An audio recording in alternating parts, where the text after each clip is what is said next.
Então, boa tarde a todos, todas e todos. Vamos começar nosso último encontro desse semestre. Para quem for fazer análise 2, voltaremos em abril com a continuação dessa disciplina. Como eu disse, está confirmada já. Vai ser às quartas-feiras à tarde. Enfim. E hoje, como combinado, eu pensei em destacar alguns exercícios, tá? Que eu olhei aqui, estava olhando as três listas que eu coloquei de sequências, topologia e continuidade, alguns exercícios que eu acho bacana a gente discutir. Então, eu vou projetar aqui, cadê o negócio? Está aqui. E vou começar por esse aqui, que é aquele que a gente tinha terminado, que a gente terminou a aula de ontem, comentando sobre ele, beleza? Certo? Que é de verdadeiro ou falso. Tranquilo? Então, vamos pensar sobre ele. Eu tinha pedido para a Adriana projetar, mas ela não está conseguindo para poder escrever. Mas esse aí eu acho que dá para fazer sem escrever, tá? Eu consegui, Vitor. Consegui entrar. Tá, mas esse aí eu acho que dá para fazer sem escrever. Quando precisa, eu acho, né? Acho que não precisa escrever nesse. Que é só dar exemplo. Beleza, pessoal? Depois eu posso ver se esse tem. Alguns têm resposta aqui. Não sei nem se esse tem, nem olhei isso. Não. Peraí. Ah, esse aqui eu quero falar também, que é a minha função favorita. Beleza, mas vamos lá. Então, esse aqui, um conjunto aberto, uma função contínua, tá? Definido num domínio qualquer. Então, um conjunto aberto, a imagem desse conjunto é aberto também. Isso é verdadeiro ou falso? O que vocês acham? Função contínua leva abertos em abertos. Fala aí. Ninguém vai se arriscar? E se f for constante? Isso, pronto, perfeito. Se F for constante, já fura. Todo mundo... Então, falso, beleza? Todo mundo entendeu o exemplo do João Vitor?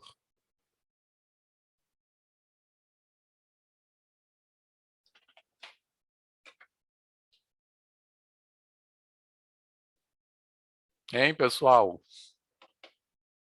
Sim ou não? Sim. Tá, alguma dúvida nesse, então? A princípio, não. Tá, é sempre bom pensar nos exemplos mais simples, eu acho. Mas a gente pode pensar também numa função tipo uma parábola, tá? Uma função, por exemplo, pegar a parábola y igual a x2 mesmo, por exemplo, de -1 a 1, tá certo? Só para ter outro exemplo. Tranquilo, pessoal? Estão visualizando? O domínio seria de -1 a 1 aberto, por exemplo. Tá? Aí a imagem desse domínio f de D vai ser 0 fechado, 1 aberto. Todo mundo visualizou?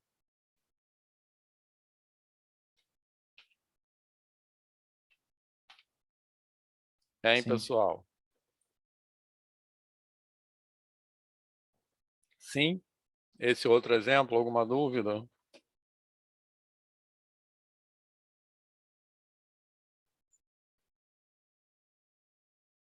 Certo? E esse contra-exemplo já serve... A Adriana está escrevendo ali no PDF, é isso? Foi sem querer. Não, Eu não mas sabia que dava para fazer isso, não. Não, foi sem querer total. Eu não sei usar o Zoom e eu passei a caneta e coisou. Foi mal. Não, mas pode escrever, acho que é mais fácil, assim.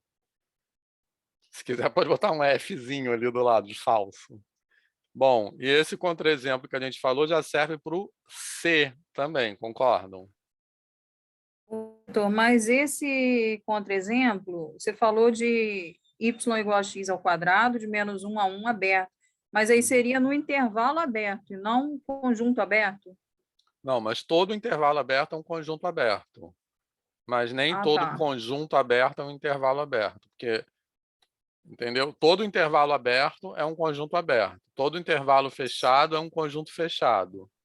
Certo? Sim. Mas você Para pode ter... ser conjunto aberto e não ser intervalo, teria que ter uma outra parte. Por exemplo, sim. intervalo de menos 1 a 1 aberto, união com Uhum. 3 a 5, é isso? Isso. Tá. Isso, exatamente. Mas Então, todo intervalo... por isso que esse exemplo já serve para a letra C. Isso, perfeito. Tá. Alguma dúvida, pessoal, nisso aí?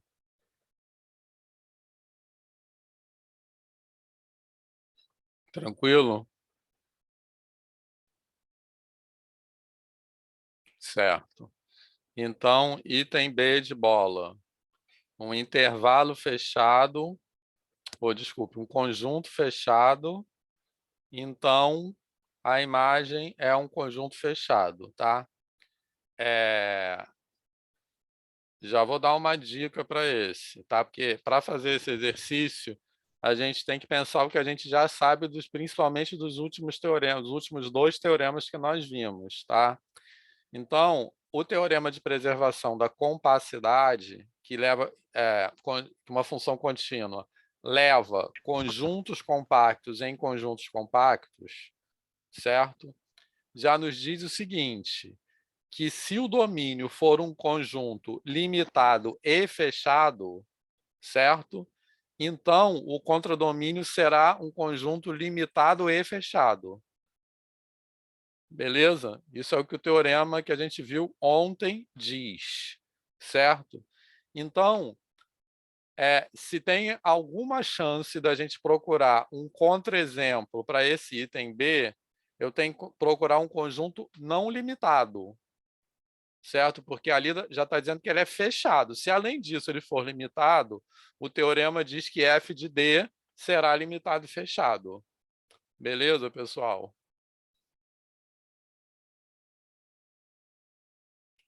Tranquilo? Então,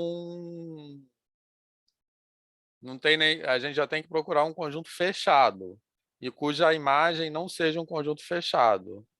E aí, quem sabe?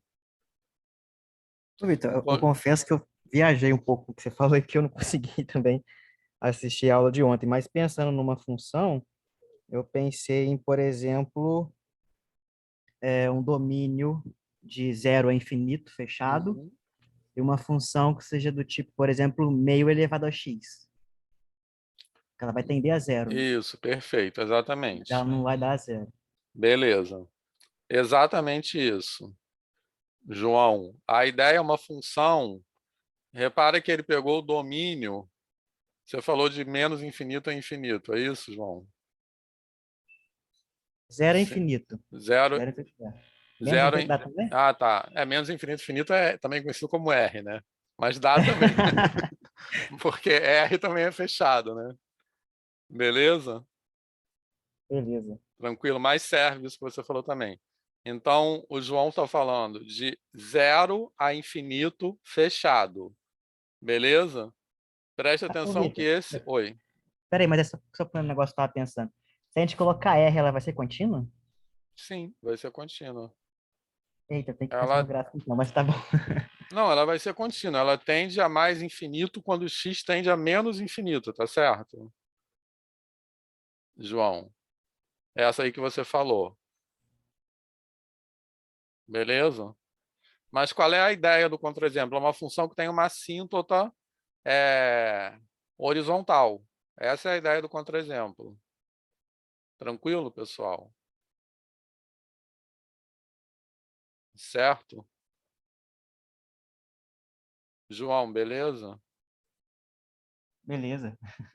Tá? Então, repare o seguinte. O contra-exemplo que o João falou é fechado em zero, aberto em infinito. Esse é um conjunto fechado, tá legal? Beleza? Porque esse aberto infinito é só uma maneira de dizer, porque não existe aberto. Ele é um conjunto fechado. Por que ele é um conjunto fechado? Porque ele contém todos os seus pontos de aderência. Tá legal, pessoal? Certo? Ficou claro esse exemplo? Beleza? Tá, outro que eu pensei nessa linha também é o domínio R, lembrando que R é um conjunto fechado, tá? O domínio R e um gráfico tipo, porque a ideia é ter pelo menos uma assíntota horizontal. Então, no caso do exemplo do João, o domínio é de 0 a infinito e o contradomínio é fechado em 1 e aberto em 0, tá claro? Vou falar o contrário na ordem. Aberto em 0. Isso, o Diego está colocando ali 1 sobre x, aí teria que... Calma, mas falar o exemplo do João primeiro. Porque tem que falar quem é o domínio, tá? Então, no exemplo do João, o domínio é fechado em 0, aberto em infinito. E a função é 2 elevado a menos x, por exemplo. Beleza? Tá? Qual é a imagem desse domínio? A imagem é aberto em 0, fechado em 1. Tá tranquilo? Todo mundo visualizou isso? Beleza, pessoal? Tá? Então, por que ele é um contra-exemplo? Porque ele é um domínio fechado, cuja imagem não é um conjunto fechado.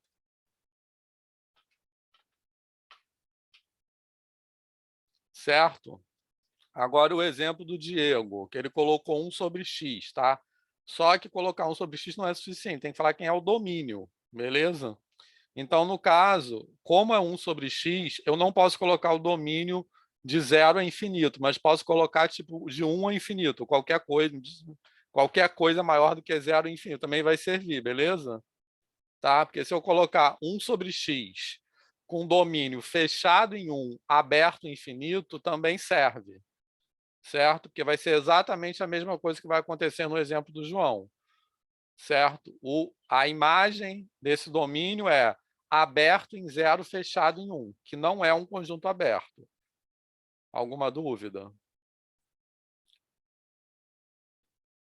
Beleza, pessoal? E o outro exemplo que eu pensei seria tipo arco tangente, tá? Porque aí eu posso pegar o domínio R, que é um conjunto fechado, e o contradomínio seria aberto em π sobre 2, em menos π sobre 2, aberto em π sobre 2. Tranquilo? Que no caso essa função teria duas assíntotas horizontais. Vitor, queria Fala. perguntar o exemplo do João. A imagem ficou como? Aberta no 0 Aberto e em fechada em 0 e 1? fechado em 1, isso. Porque o Tá. gráfico fica assim, né? Sim, sim, Então ele passa aqui pelo ponto 0, 1, depois ele tende a 0. sim. A mesma coisa o exemplo do Diego, que no caso passa pelo ponto 1, 1, depois tende a 0. Tá. O exemplo do Diego a gente só não pode pegar fechado em 0, tá? Que aí vai ter outra assíntota aqui. Beleza? Quer dizer, 0 não vai pertencer ao domínio. Beleza, pessoal? Bom, e todos esses exemplos que a gente falou também servem para o item D de dado, tá? Certo?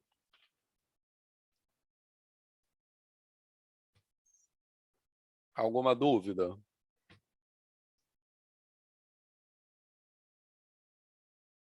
Beleza?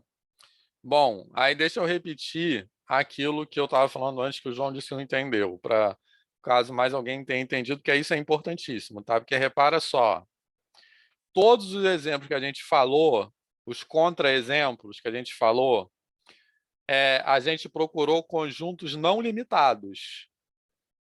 Tá beleza? Certo? Tranquilo? Por que que a gente procurou conjuntos não limitados? Porque um conjunto, se eu pegar um conjunto limitado, não tem a menor chance de dar certo, tá? Por quê? Porque a gente viu ontem um teorema que diz que uma função contínua leva um conjunto limitado e fechado num conjunto limitado e fechado, tá? Certo? Então, se D é um conjunto limitado e fechado, pelo teorema que nós vimos ontem, f de D será um conjunto limitado e fechado também. Beleza? Então, por isso que não tem nenhuma chance de dar certo. Beleza, pessoal? Ficou claro isso?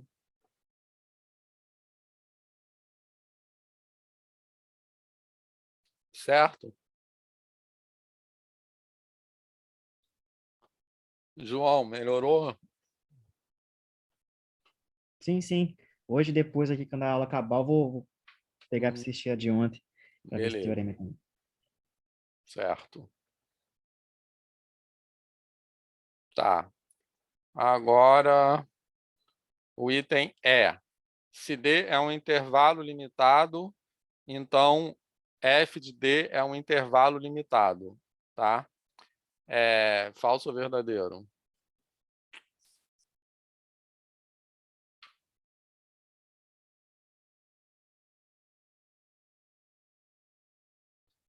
E aí?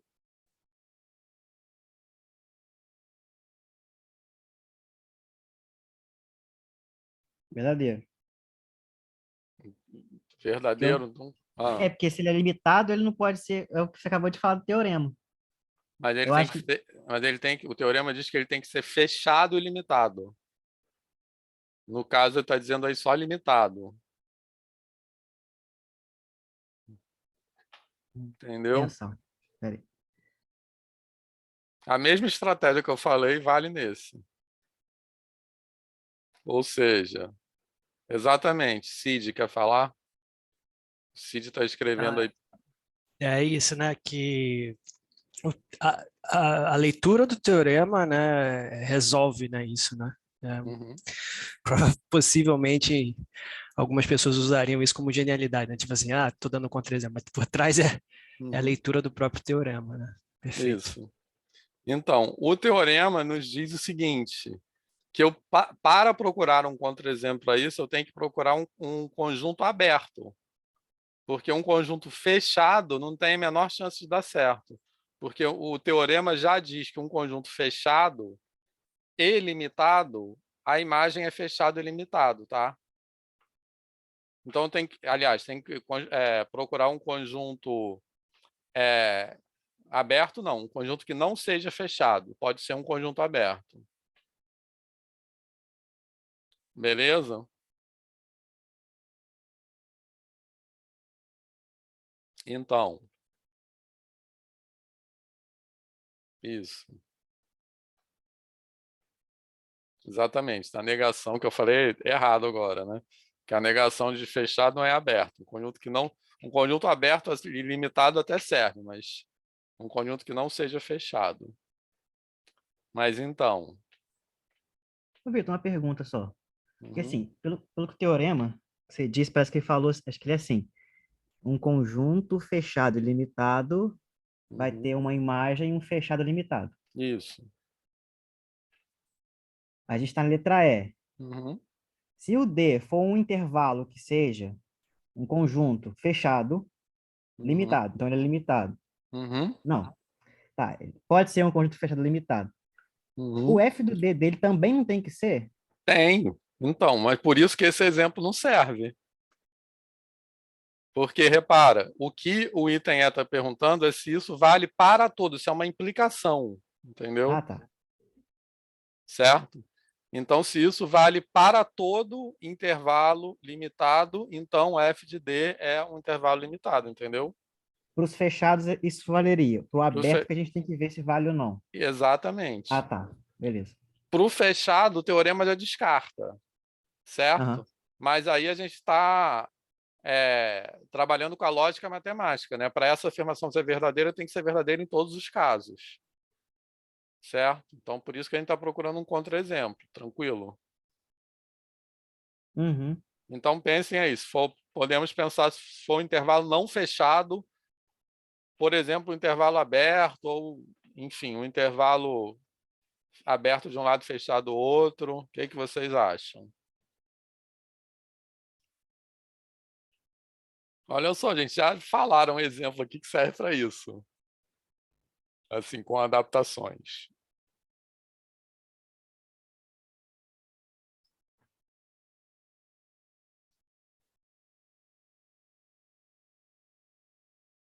E aí? Ninguém vai se arriscar? A gente pode pegar isso, tangente que escreveram, é isso Isso, mesmo. pronto. Tangente. Pode ser de menos π sobre 2 a π sobre 2, está aberto. Esse que o Vitor falou ali também serve, tá? De 0 a π sobre 2, beleza? Tranquilo? Aí, tanto faz se você coloca o 0 aberto ou fechado, porque vai ser aberto em π sobre 2, beleza? Tá? Certo? Então, de 0... Então, se você, como está aberto em π sobre 2, ele já não é fechado, tá? Beleza? No 0, no caso, tanto faz. Mas pode ser de menos π sobre 2 a π sobre 2, aberto. É um intervalo limitado e a imagem é R. Beleza, pessoal? Alguma dúvida? Tá? Tranquilo, pessoal?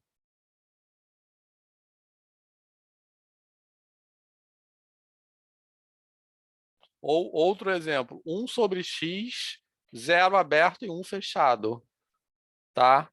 A imagem é 1 fechado a infinito.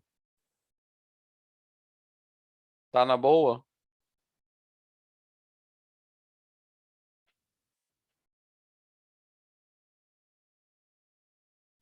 É 1 sobre x, domínio 0 aberto, 1 fechado. Tá? Aí a imagem vai ser 1 fechado a infinito.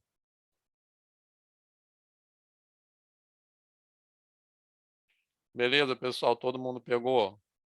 Tá meio ruim de sem escrever, mas eu acho que dá para pegar, não dá?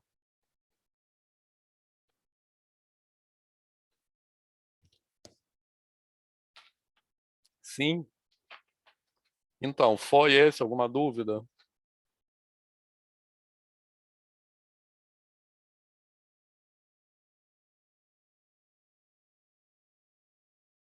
Podemos passar para o próximo? Então, o próximo a gente acabou de falar, né? Um exemplo para ele. Qual é?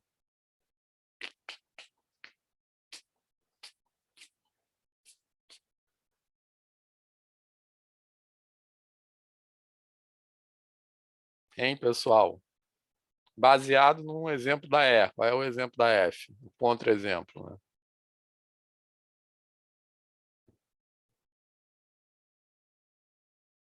Constante. Constante, calma. Sim, pronto.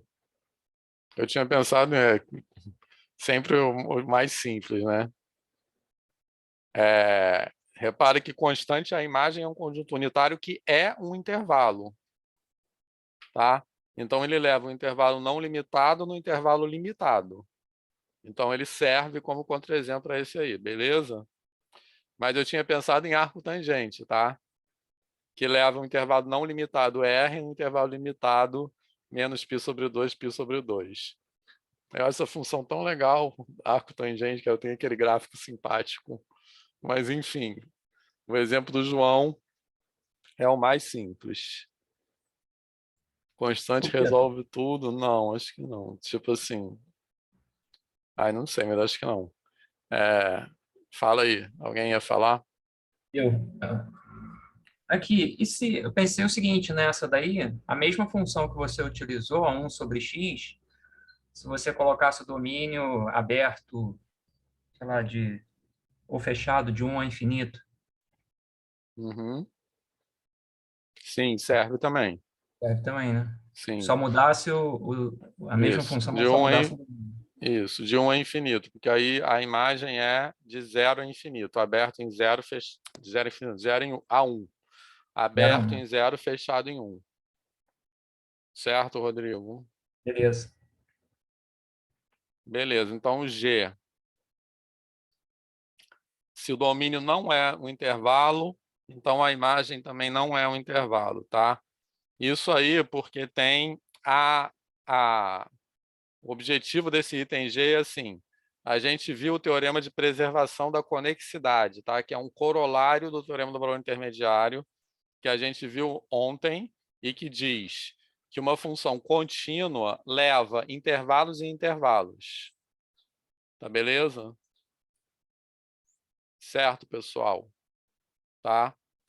Então, o que eu estou perguntando aí é se vale o contrário disso, digamos assim, né? Se o conjunto não é um intervalo, então a imagem não é um intervalo também. E aí, o que vocês acham? Sim ou não?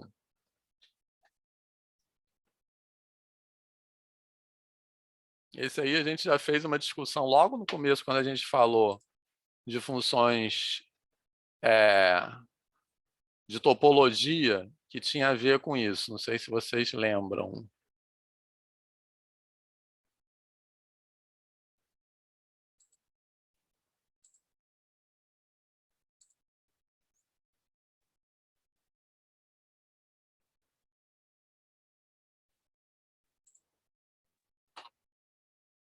E aí, querem que eu fale? Essa eu acho que é falsa. Todas são falsas, né? Certo, João? Ué? Todas são falsas. Você quis dizer que essa é verdadeira, é isso? Não, KG Ah, também tá. é falsa. Então, todas são falsas. A gente deu contra-exemplo em tudo, vocês perceberam isso? Ah, tá. Aí eu, Mas eu essa pensei, também é... eu pensei em alguma coisa do tipo. É meio ridículo, mas, por exemplo, é... Nossa, olha a doideira que eu pensei. 1 Uhum. sobre n menos 1. Vai cá, 1 sobre n, não estou conseguindo. Menos n menos 1. É, Tá, e porque aí? Mas sempre tem que falar qual é o domínio. o domínio são os naturais. Tá.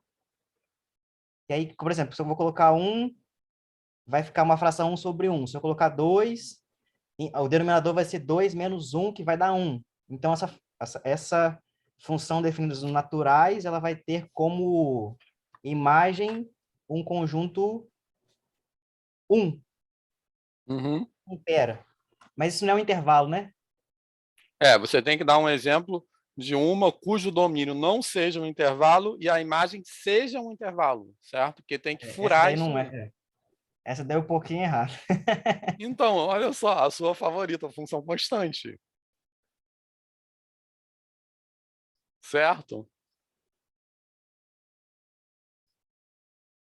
João. Calma que o Tico-Teco tá pensando aqui. Não, olha só, o domínio não é um intervalo. Ele falou n, mas pode ser qualquer coisa que não seja intervalo. Você pega, pode ser n mesmo, ou pode ser a união de dois intervalos, certo? Beleza? Separados. A união de dois intervalos disjuntos não é um intervalo, tá? Tranquilo? Por exemplo, de 0 a 1 e de 2 a 3. Aí você pega esse domínio e define uma função contínua. Contínua não, constante, que vai ser contínua. E aí? É isso mesmo. Essa que eu falei também é da contínua, depois que eu Tá. embolei. Que o primeiro, que é o domínio, por exemplo, os naturais. Só que toda resposta para número natural que você joga ali dentro, a resposta vai ser 1.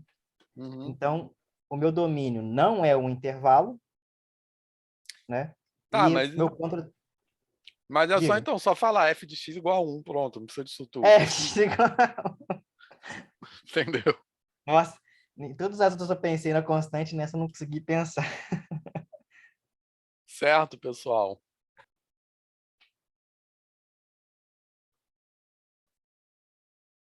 A função modular, depende aí de como você encaixa esses conjuntos, tá? Certo? Mas eu ia falar que serve uma função que a gente viu lá no começo, está no PowerPoint de topologia, certo? Tipo assim, num dos primeiros slides, que a gente viu um exemplo, vê se vocês lembram, de uma função contínua e inversível, que a inversa não era contínua. Beleza? Então, basicamente, a ideia é assim, você pode pegar um intervalo de 0 a 1, depois outro intervalo separado, de 2 a 3. Tranquilo? Aí, nesse intervalo de 0 a 1, você define tipo y igual a x. Beleza? Certo? Aí, a imagem disso vai ser 0, 1 também. Estão acompanhando? Beleza? Aí, lá no intervalo de 2 a 3, você define uma função que encaixe, cuja você define, aliás, a função de tal forma que esse pedaço encaixe certinho em cima do 1. Entenderam o que eu falei? Ou seja, você pode ter uma função de 0 a 1, de 2 a 3, que o intervalo é, por exemplo, de 0 a 2, sem ser, só para dar um exemplo de que não seja constante. Que o intervalo seja de 0 a 2, por exemplo, que eu ponho um segmento de reta aqui e outro segmento de reta aqui, começando no ponto 2, 1. Então, ele vai encaixar direitinho no outro. Mas a função constante serve como contra-exemplo, tá? Porque a imagem é um conjunto unitário é um intervalo limitado, tá legal?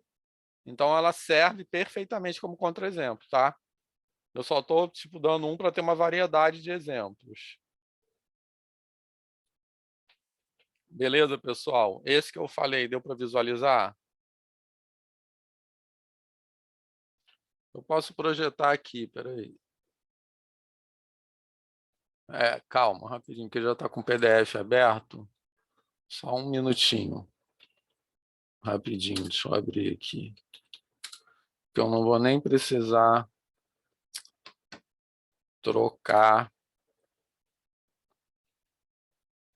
a apresentação. Só um segundo.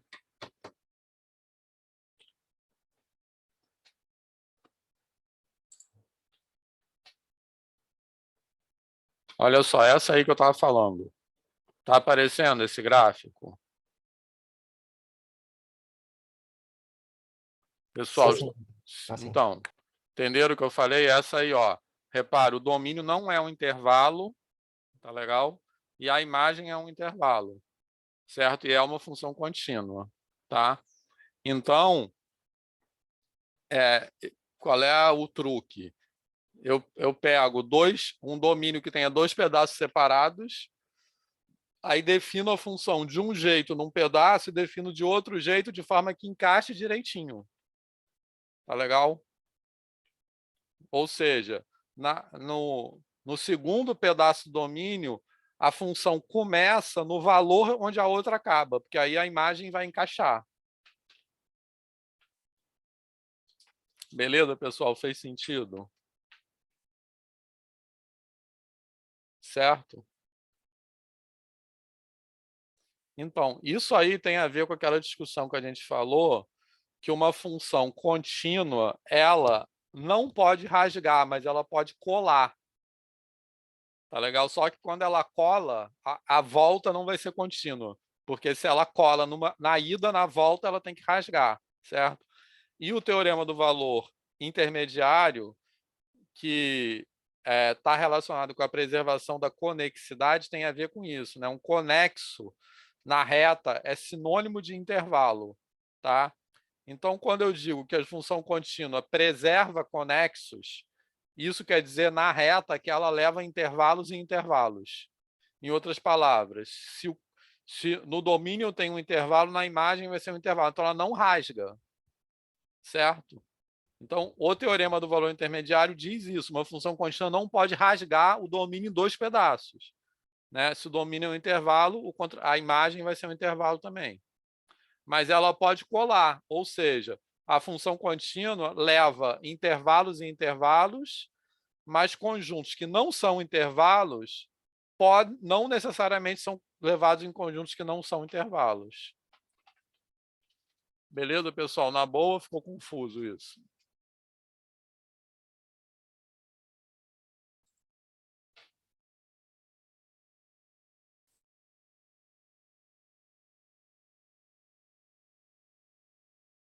E aí, alguma dúvida?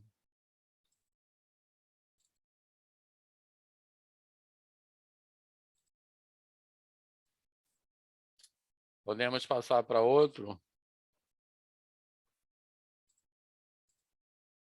Podemos. Tá.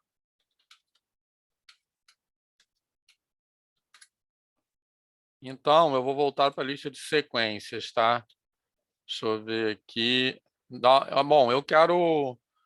Tem 1 hora e pouco ainda de aula, eu quero dar uma passada geral nas listas, tá?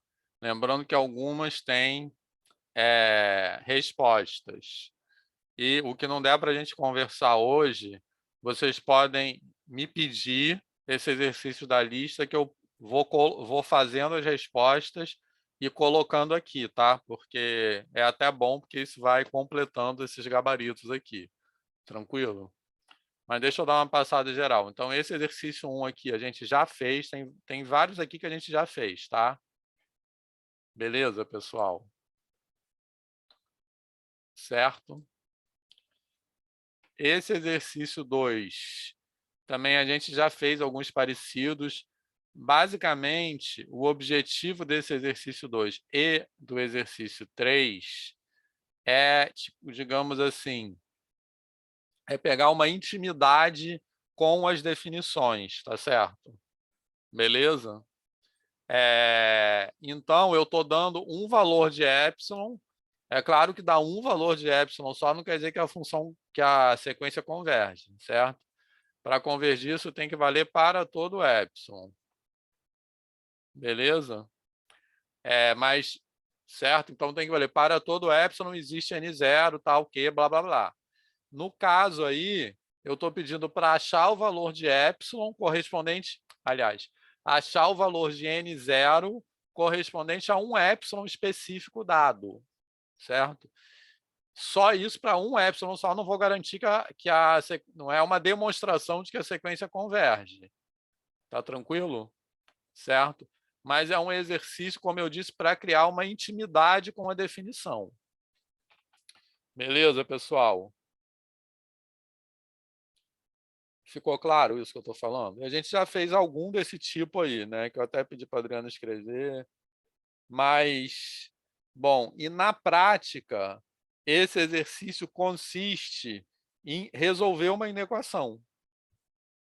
Tá legal, pessoal? Então, operacionalmente, não é muito difícil. Por exemplo, vamos pegar o item C, tá? Eu acho que dá para falar, se vocês quiserem que projete, digam, tá? Mas só para a gente também ter mais tempo de falar de mais exercícios. Mas vamos pegar o item C, por exemplo. Olha só. Esse item C, o limite dessa sequência é 1. Concordam? Tá? Eu posso verificar que o limite dessa sequência é 1. Certo? Beleza? Então, o que eu tenho que fazer? Eu tenho que pegar módulo desse negócio aí, n-1 sobre n mais 1 menos 1, que é o limite, menor que 10 elevado a menos 4, e resolver essa inequação para n. Beleza, pessoal? Ficou claro isso?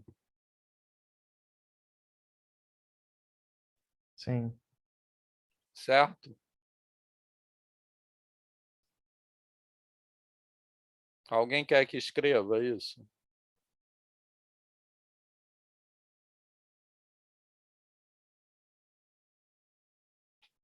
Bom, e sobretudo, para fazer a prova, né, assim, não é importante entender só o exercício, não, tá? Quer dizer, é importante entender o objetivo do exercício. Então, por isso que eu estou falando, o objetivo porque isso também cai na prova. O objetivo desse exercício era pegar essa intimidade com a definição, certo? Beleza? Vitor, Posso? Fala. então, mas nesse exercício aí que você está falando, número 2, Uhum. aí você deu o exemplo aí como C, então a gente teria que saber o limite. Sim, tem que saber o Todo limite. tá bom. Não, porque eu já fiz Isso. algo parecido do tipo, a prova que o limite é tanto, e é exatamente a ideia que você colocou aí, né? Uhum. Você pega a função, faz Esse aí, para fazer isso, você tem que já saber o limite, entendeu? Uhum. Então, você tem que, tipo assim, calcular o limite de outra. É um exercício para exercitar mesmo a manipulação da definição. Então, você Entendi. tem que determinar o limite de alguma maneira e jogar na definição, tá? Beleza. Certo? Por exemplo, no D de dado, o limite é menos 3/2, tá certo? Que eu estou calculando, por exemplo, esse limite o item D de dado, tá? Você multiplica o numerador e o denominador por 1 sobre N2. Então, eu vou chegar a essa conclusão, né, usando propriedades aritméticas de limite, que o limite dessa sequência aí é menos 3/2. Beleza, Rodrigo? Beleza, beleza. É isso. Valeu.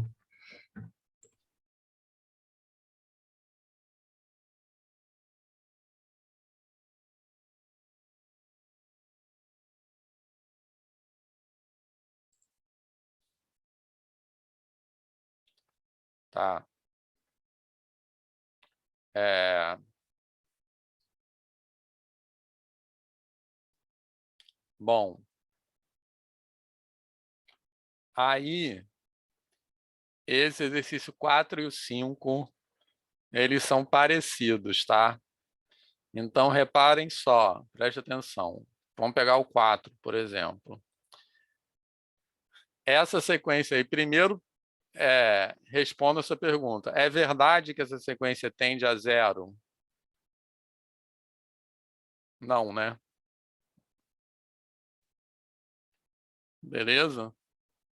Porque eu tenho um pedaço dela que tende a 0 e um pedaço que tende a infinito.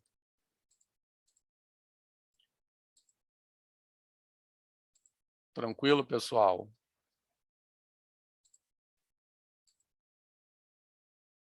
Certo? Então, repara no item A. Repara que essa afirmação aqui é verdadeira. Para todo epsilon maior do que 0, existe n0 tal que xn é menor do que epsilon para uma quantidade infinita de índices maiores do que n0, tá? Mas isso não quer dizer que a sequência... Isso é verdade, mas isso não quer dizer que a sequência tenda a 0. Beleza? Porque qual é a diferença disso aqui para a definição de convergência? Para todo? Para todo. Então, para uma quantidade infinita, não é para todo. Basicamente, o exercício é dizer isso. Tranquilo? Certo?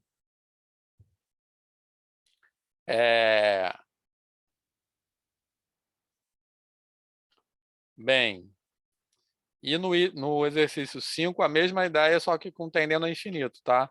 Que é engraçado que essa sequência que está aí no exercício 5, muita gente acha que isso, é comum achar que isso tende a infinito. Na verdade, um pouco por esse motivo que eu coloquei esses exercícios. Repara que essa sequência que está no exercício 5, ela não tende a infinito. Um pedaço dela tende a infinito.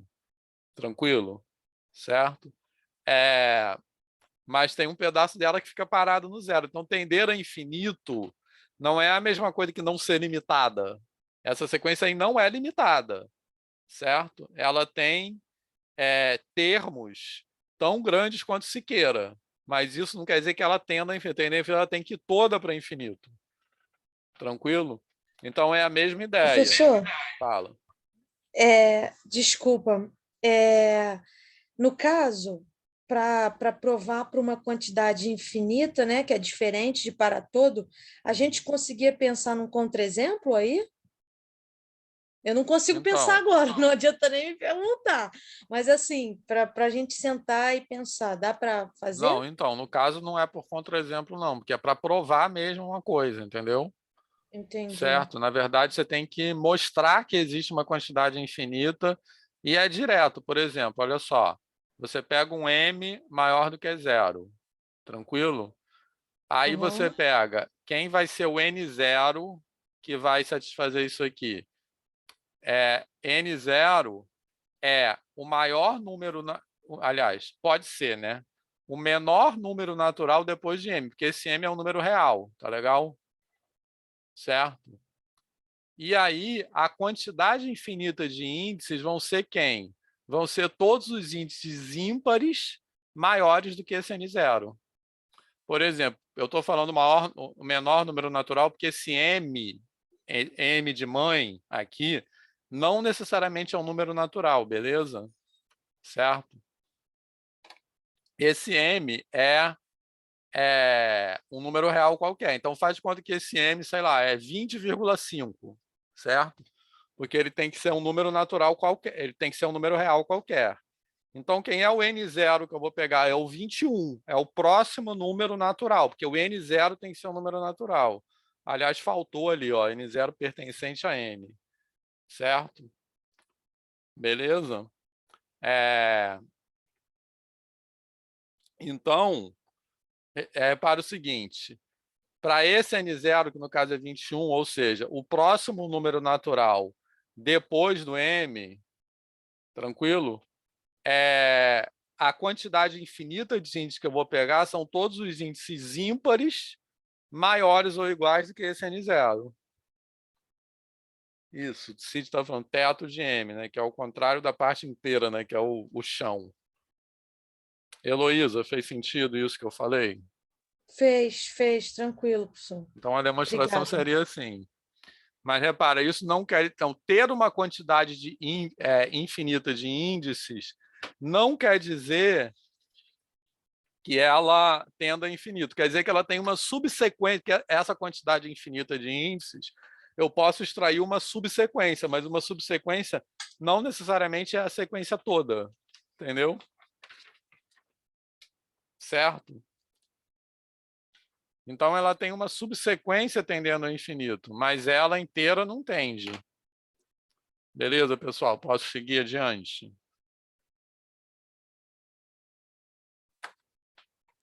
Tranquilo? Mas você vai seguir adiante nesse exercício aí ou vai pular de exercício? Não, pular de exercício. Isso que eu estou perguntando, se eu posso ou não. Não, então, mas aí olha só, eu fiquei confusa com a letra B e a C, porque, tipo, você está dizendo que a sequência não tende a infinito, entendi isso. Mas aí ele pergunta se essa propriedade anterior é equivalente à definição formal de divergência.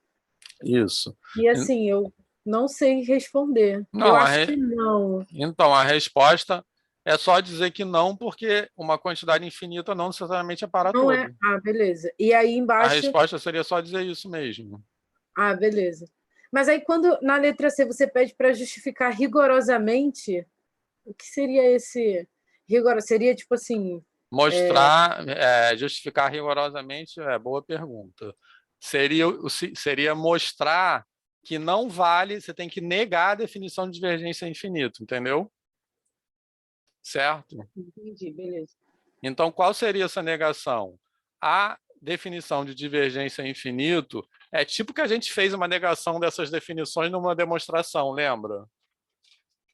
Numa demonstração que a gente fez há pouco tempo. Então, a definição de convergência infinito diz que para todo M existe um N0 tal que, blá, blá, blá.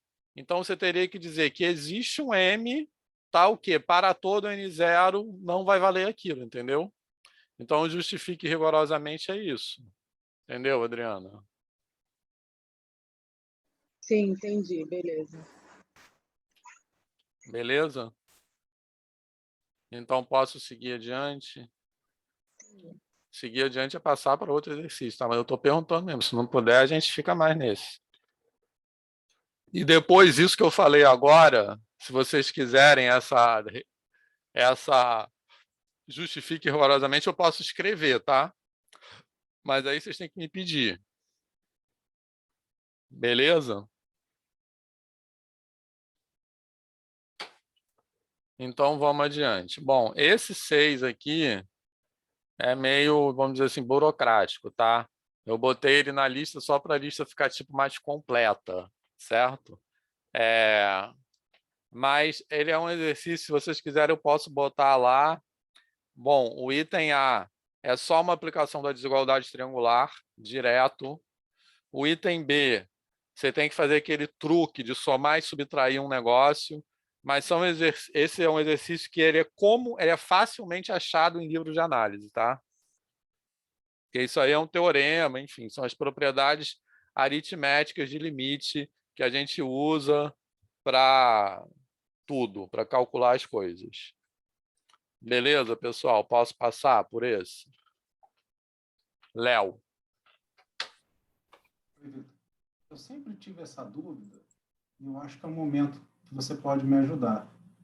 Essas propriedades aritméticas do limite, para mim, a definição formal de limite, ela vem para justamente conseguir provar essas propriedades.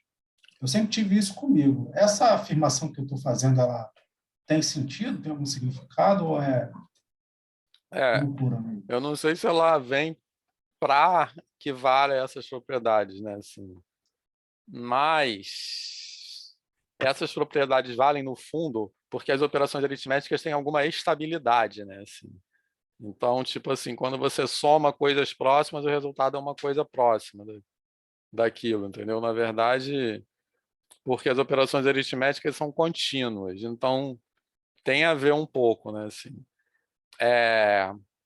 a definição de limite, ela vem para capturar aquela ideia de ficar arbitrariamente próximo. Entendeu? Mas essas propriedades de limite, elas dizem isso. Elas são decorrentes da definição, assim, diretamente, entendeu? Pois é, então por isso que eu pensava sempre assim, entendeu? Se, já que é uma aplicação direta, epsilon sobre 2, epsilon sobre 2, então eu ficava pensando, pô, eu acho que, na verdade, quem definiu pensando assim, pô, eu acho que eu vou pensar numa maneira de provar isso. Ah, provei. Vou voltar agora para a definição, entendeu? Entendi. Não, mas eu acho que não foi bem assim, porque acho que tinha outras coisas também Bom, o que você falou tem tudo a ver, tá? Porque normalmente, quer dizer, comumente acontece isso. A gente aprende como se as definições viessem antes e depois tem os teoremas que, por sorte, acho que isso que o Léo está falando tem a ver com isso, né? A gente tem uma visão, né? Isso, que aí alguém definiu um negócio e, por sorte, deu certinho, encaixou no teorema. Historicamente é o contrário, né? Tem o teorema, a gente quer que um teorema valha e a gente procura quem é o objeto para o qual aquele teorema vai valer, certo? Só que nesse caso específico, eu acho que não é bem isso. Até é isso, mas não para essas operações, entendeu? Certo? A gente queria... Quer dizer, a gente não, as pessoas que definiram isso, né? Entendeu? Entendi. Tá bom, Vitor. Obrigado. De nada. Então, posso seguir adiante? Estou fazendo assim uma coisa meio panorâmica. Bem, esse exercício 7 aí, ele também é sobre propriedades com operações envolvendo sequências, mas aí entra o infinito no meio. Então, basicamente, o objetivo dele é destacar aquilo que a gente chama de casos indeterminados. Tá legal? Certo? E isso é muito mal entendido em cálculo, essa questão dos casos indeterminados, né? Porque a coisa análoga a isso vale para limites de funções, certo? Então, por exemplo, o item A é verdadeiro, certo? O item A é um teorema, tranquilo? Beleza? Que diz o seguinte, né? As hipóteses desse teorema são essas que estão aí. Limite de xn é igual a limite de yn, que é igual a infinito. Beleza? E a tese é que limite de xn mais yn é igual a infinito. Tranquilo? Então, o que significa dizer que isso é um teorema? Significa dizer que sempre que eu tiver duas sequências que ambas tendem a infinito, então a sequência dada pela soma também tenderá ao infinito. Tá beleza? Certo? Tranquilo?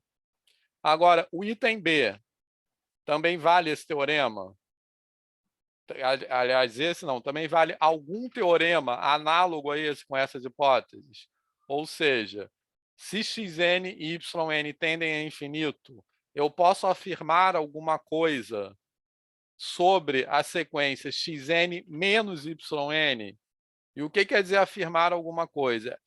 É no sentido da lógica matemática. Então, lembrando que no sentido da lógica matemática, que não é a única lógica possível, mas é a lógica que a gente usa, não existe depende. Tá? Certo? E na lógica que a gente usa na vida diária, existe depende. Tranquilo? Eu poderia falar, vale isso aí? Depende. Certo? Na lógica matemática não existe depende. É sim ou não. É o princípio do terceiro excluído. Tá? Então, quando algo é verdadeiro em todos os casos. Tá? Beleza? Então, não quer dizer isso, que eu não posso, que não tem uma resposta que valha para todos os casos. Certo? Ou seja, se eu tenho que xn e yn tendem a infinito ambas, então xn menos yn pode acontecer basicamente qualquer coisa. Certo? Então, xn menos yn pode tender a infinito, pode tender a zero, ou pode tender a qualquer outro número real. Certo? Tranquilo? Então, quem pode dar exemplos que mostram isso? Isso, o Cid escreveu ali, 2n menos n tende a infinito, concordam? Certo? Então, se eu pegar xn igual a 2n e yn igual a n, tranquilo? Então, eu vou ter Zn igual a n também. Então, no caso, Zn tende a infinito. E n menos n tende a zero. Beleza, pessoal? Fez sentido isso?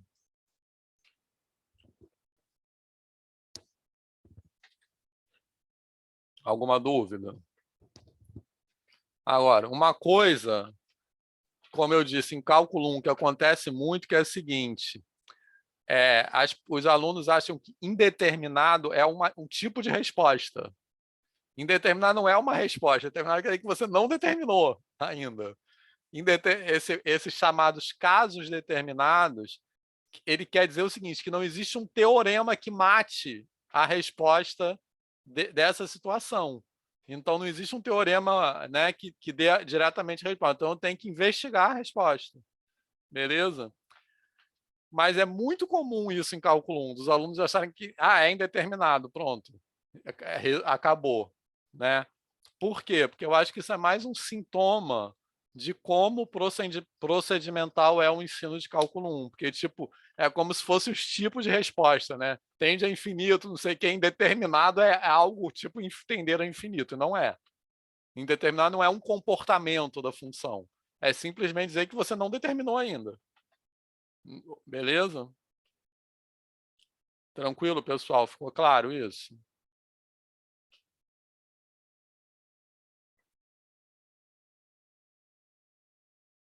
Então, essa questão 4, essa aí tem algumas verdadeiras, quer dizer, algumas que são demonstrações e algumas que são contra-exemplos, tá?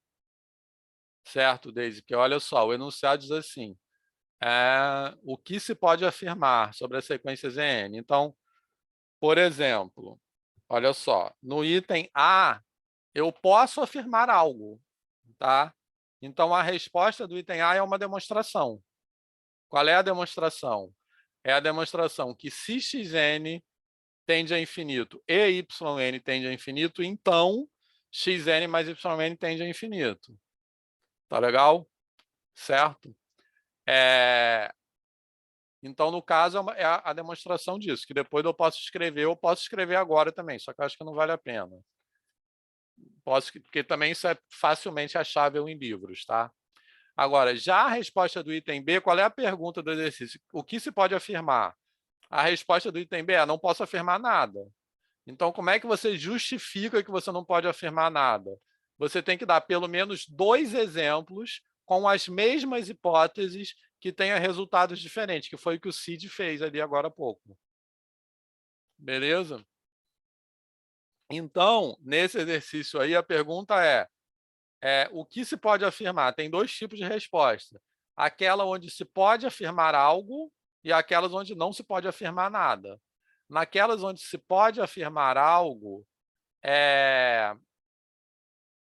você tem que demonstrar esse algo.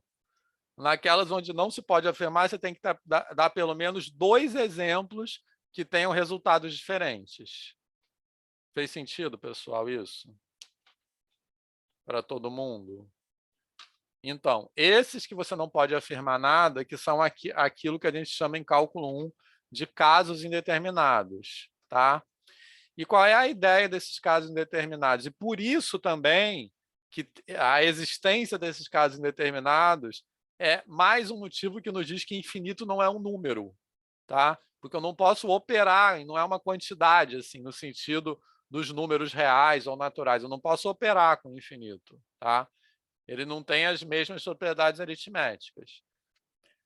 Então, qual é a ideia dos casos indeterminados? Os casos determinados são aqueles, como eu estava falando para a Deise agora há pouco, onde vale um teorema, onde eu posso afirmar algo, por isso que é determinado, é possível afirmar algo que valha sempre, tá?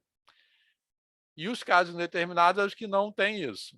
Então, qual é a ideia? Os casos determinados, uma maneira de pensar assim, é onde os dois termos, xn e yn, vamos dizer, puxam na mesma direção, certo? Então, por exemplo, no item A, os dois estão puxando para infinito. Então, o resultado tende a infinito também, beleza? No item B, um está puxando para infinito, o outro está puxando para menos infinito. Infinito não compensa menos infinito, porque depende de quem puxa com mais força, digamos assim, tá? Então, pegando os exemplos do CID, se eu pegar 2nn, né, 2n puxa com mais força, então isso vai tender a infinito. Beleza? Se eu pegar nn, eles puxam com uma força, então vai tender, a força se equilibra, então vai tender a 0. Beleza? Por exemplo, no item C, mesma coisa. Quando eu olho para o produto, os dois fatores puxam na mesma direção. Então, o produto tende a infinito, beleza? Mas quando eu olho para o quociente, tranquilo, se eu tenho numerador e denominador tendendo a infinito, o que vai acontecer no caso? O numerador puxa para infinito, faz a razão aumentar, e o denominador puxa para 0, faz a fração se aproximar de 0, diminuir, tá? Beleza? Então, isso nos diz que é um caso determinado, porque depende de quem vai puxar com mais força, o numerador e o denominador, tá? Beleza? Então, por exemplo, se eu tenho n2 sobre n, certo? Repara que numerador e denominador tendem a infinito, mas n2 sobre n tende a infinito também. Agora, se eu faço o contrário, n sobre n2, os dois tendem a infinito, mas no caso o quociente vai tender a 0, porque o denominador está puxando com mais força, digamos assim. Beleza, pessoal? Fez sentido isso?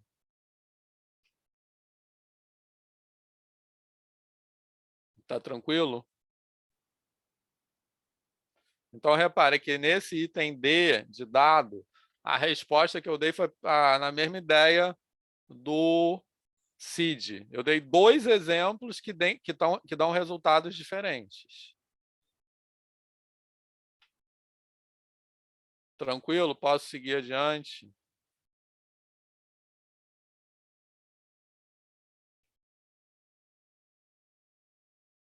Posso? Pode. Então, essa é uma discussão bacana, tá? De cálculo 1.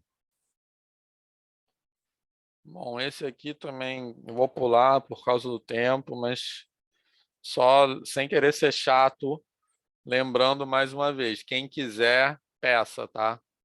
Esses exercícios aqui, que não vai dar tempo de fazer tudo. Aqueles que não estão resolvidos. Tá, eu quero comentar esse 10 aqui, que ele é bacana, tá? Então, esse 10 aí, ele é o seguinte.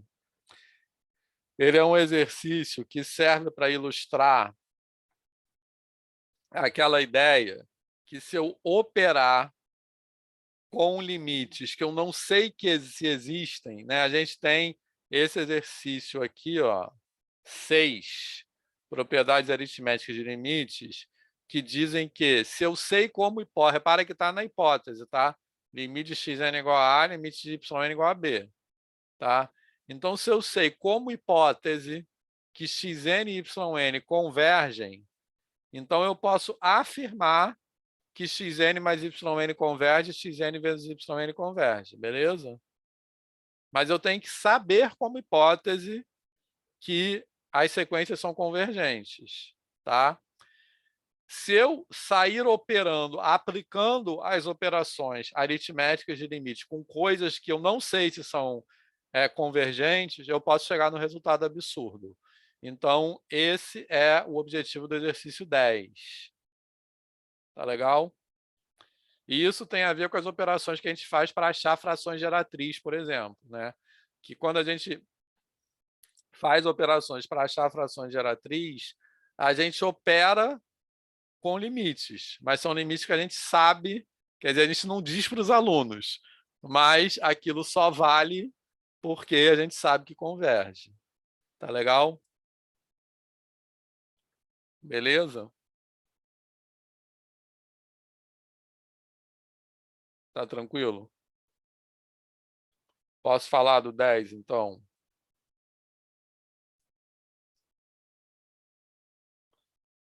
Então, vejam bem. Item A.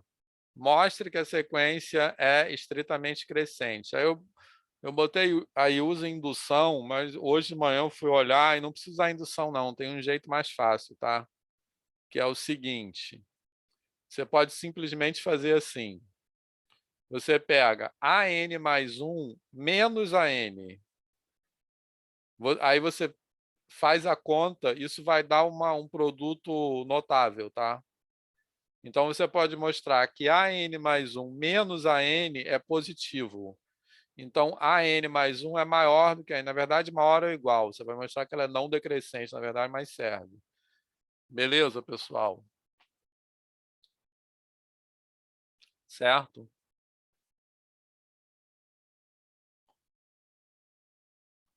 Tranquilo?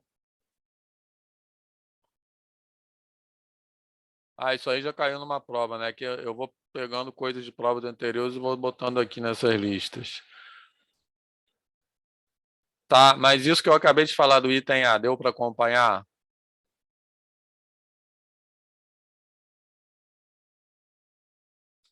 Enfim, o importante é o item B. Então, no item A, eu vou mostrar que a sequência é crescente. Tranquilo? Certo? Beleza? Só que, repara, eu mostrei que ela é crescente. Eu não mostrei que ela é convergente. Então, eu não tenho como hipótese que ela é convergente.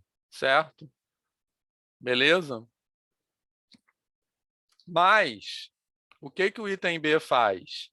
O item B assume que ela é convergente sem ter demonstrado isso. Tranquilo? Tá? E aí, quando eu faço isso aqui, temos que x igual a... Então, teria que mostrar que ela é limitada, por exemplo. Se eu mostrasse que ela é limitada primeiro, então eu saberia que ela é convergente, entendeu? Seria uma maneira. Só que ela não era divergente. Eu vou concluir que ela é divergente, tá? Entendeu, Léo? Entendi, era o que eu estava boiando aqui, porque, se eu não me engano, é a raiz de quadrada que ela converge, se faz uma manipulação. Não tem um exemplo desse em análise? Não, se você mudar o A1, eu acho que você pode fazer ela convergente. Mas com A1 igual a 2, ela vai ser divergente, entendeu? Mas tem outras, que ela é uma sequência definida recursivamente, né? Recorrente. Então, tem outros exemplos aí que convergem para a raiz de 2, mas essa aí é divergente. Entendeu? Por falta dessa limitação? Sim. É uma maneira de ver. Mas eu vou dar outro argumento para mostrar que ela é divergente. certo? Beleza. Consequentemente, ela não é limitada, tá? Certo? Se eu mostrasse que ela não é limitada, então eu concluiria, se eu mostrasse primeiro que ela não é limitada, eu concluiria que ela é divergente, mas eu vou mostrar por outro caminho. Entendeu, Léo? Entendi, estou bem curioso agora. Tá. Deise levantou a mão? Oi, levantei. Eu estou só escrevendo aqui os termos da sequência, que eu parei lá no... o primeiro termo é 2, né? Uhum. Aí o segundo termo dá 1. Depois vai para 5 meios, depois vai para 5. Não é 1, não, o segundo? O segundo N vai ser 1. Não, 5 meios. O segundo termo, eu não tenho que fazer o N igual a 1? Isso, então. A1 igual a 2. Ah, tá, porque eu pego o termo anterior. Tá certo, errei, Isso. errei, que bobagem. É eu que estava olhando aqui, ver se eu não estava pensando errado. Certo. Isso. O segundo é 5 meios. Beleza?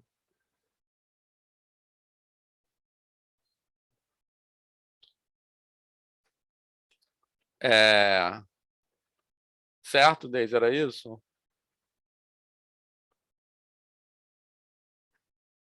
Sim, Tá. entendi. Beleza, então olha só. Falando do item B de bola agora, veja bem. Esse argumento está errado. Tá? O que está errado nesse argumento? É só a última linha, a conclusão. Tá? Eu não posso concluir dessa conta que eu fiz que o limite de AN é igual a 1. Porque eu só poderia fazer essa conta se eu já soubesse antes que o limite existe. Tá legal?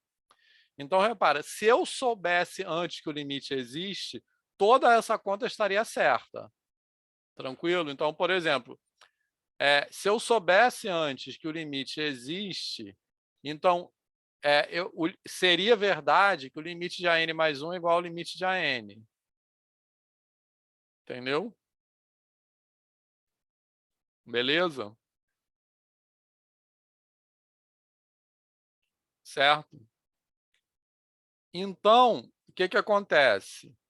Na verdade, esse argumento que está no item B, eu não posso concluir daí que o limite é 1. Tá? Então, o que eu posso concluir disso que está escrito? Eu posso concluir que,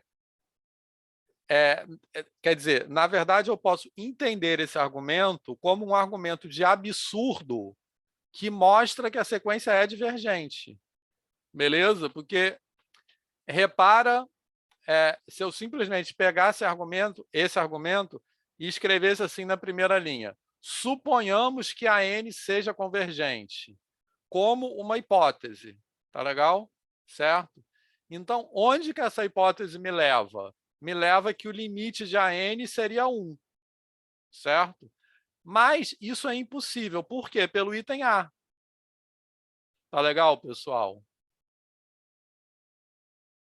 Seria uma contradição. Beleza? Porque o limite não pode ser 1, porque ela é crescente e o A1 já é igual a 2. Então, o limite tem que ser maior ou igual a 2, pelo menos. Né? O segundo já é 2,5, exatamente. Beleza? Certo? Então, esse argumento, se eu entender esse argumento como eu tô me baseando que o limite existe, ele está errado. Mas se eu entender esse argumento como construído a partir de uma hipótese de absurdo da existência do limite, então ele é um argumento que mostra corretamente que a sequência é divergente. Fez sentido, pessoal? Porque ele diz assim, ó, suponhamos que o limite exista. Então, se o limite existir, ele tem que ser 1. Logo, ele não pode existir.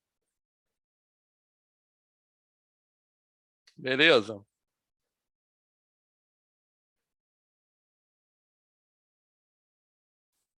E aí, tá todo mundo bugado ou não? Ô, Vitor, Fala. Aí você teria que, então, primeiro provar que esse limite não existe. Não, esse argumento prova que o limite não existe. Ah, só esse argumento. Então, eu entendi, mas só esse argumento já é suficiente. Não Já, teria que desde utilizar que... nenhum teste, nem nada. Não, desde Não que é eu necessário. escreva na primeira linha, antes Aham. daquele temos que, eu escrevo assim, suponhamos que a N seja convergente. Beleza? Uhum. Tranquilo? Aí é tudo igual o que está aí, certo? Então, assim, suponhamos que a N seja convergente. Então, blá, blá, blá, blá, blá, logo, limite de a N é igual a 1. Aí escreveria embaixo disso. Portanto, a N não pode ser convergente, porque isso contradiz o fato dela ser estritamente crescente. Ah, agora entendi. Entendeu? Entendi. Então, é só escrever uma coisa no começo e essa conclusão no final. Uhum. Beleza? Beleza, obrigado. Mais alguém?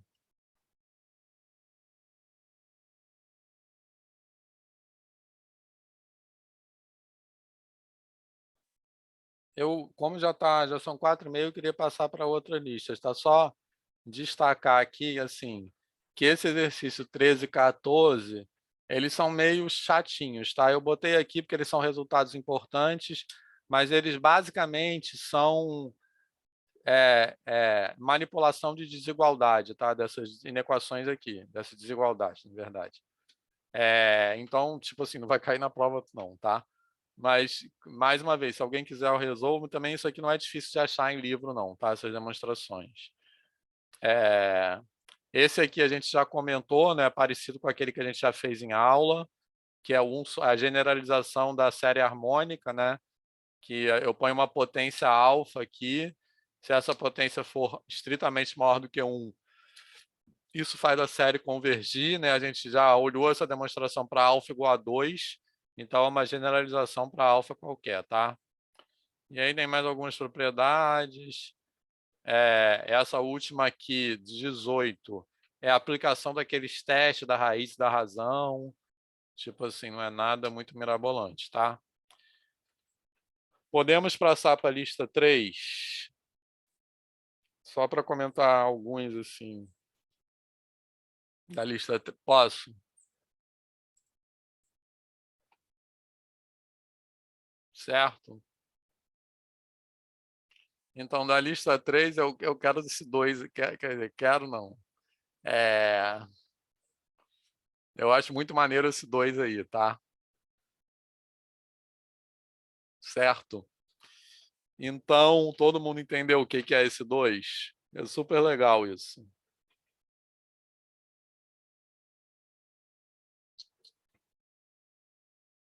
Veja bem, o objetivo do 2 é dar um exemplo de um subconjunto de R, tá? Tal que eu pegue o próprio conjunto, aí eu calculo o interior e o fecho. Depois calculo o fecho do interior e o interior do fecho. Essas coisas não necessariamente são iguais, tá? Certo? Fala mais, Vitor, vai ficar legal, vai ficar engraçado. É. Interior do fecho do interior. O interior do fecho do Muito... interior e o fecho do interior do fecho, tá? Certo? Então, essas coisas não necessariamente são iguais. Beleza? Deixa eu ver se naqueles ali funciona alguma coisa ali.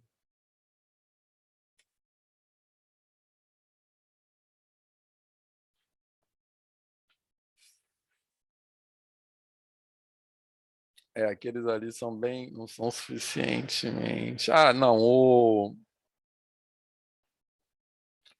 Ó, pega, por exemplo, faz de conta que x é o conjunto dos números racionais, tá certo? X igual a Q, beleza?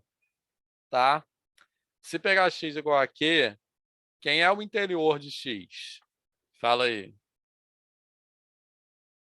Vocês já responderam essa questão.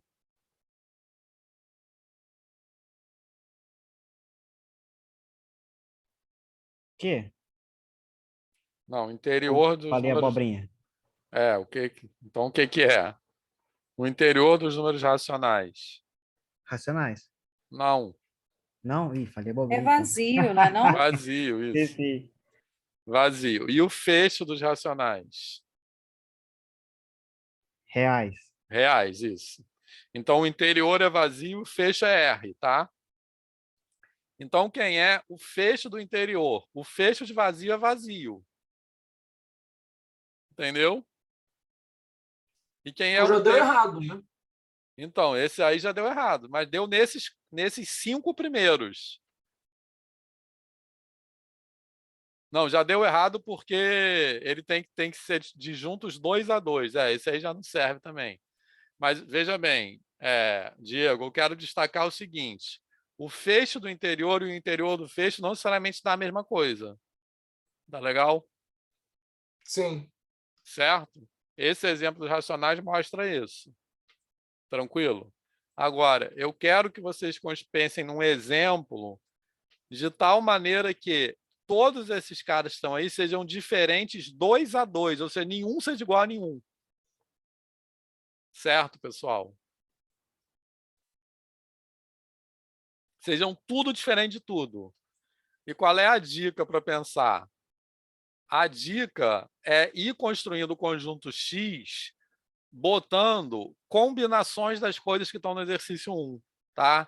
Tipo assim, pega um intervalo, tira um ponto no meio, acrescenta um ponto isolado, depois pega um outro pedaço, faz interseção com os racionais, aí bota uma sequência convergente, aí acrescentando coisas no conjunto X. É um exercício bacana. Até vocês conseguirem fazer esse negócio aí. Dá para Só ir que de esse trás daí, para frente, Vitor? Quê? Ir de trás para frente? Mais ou menos, que é construir o conjunto X, né? Primeiro. Mas a ideia é ir você botando coisas é construir o conjunto X como união de coisas, tá? E vai botando coisas bizarras. Por exemplo, o item A, ali em cima, o que que é? É um intervalo sem um ponto no meio. Aí você pode começar assim. Aí junta isso com o item B. O que que o item B faz? Ah, desculpe, o item B, que é isso que eu falei, um intervalo sem um ponto no meio. O que que o item A faz? Faz a união com ponto isolado. Então, pega um intervalo, tira um ponto do meio, faz a união com ponto isolado, aí pega um outro intervalo separado desse, faz interseção com Q, vai botando coisas. Entendeu? eu não sei se os colegas vão concordar comigo, mas eu acho que essa daí não pode colocar na prova. Essa daí, não, essa é muito doida, olha esse Porra, conjunto. mas isso é um motivo para... Eu gosto de coisa muito doida. Ah, não, então esquece, não é muito doida, não. Tá. Eu posso dar a resposta dessa depois. Quer dizer, eu também, eu tenho que parar e escrever. Mas não é difícil, não. A verdade é sair botando coisas.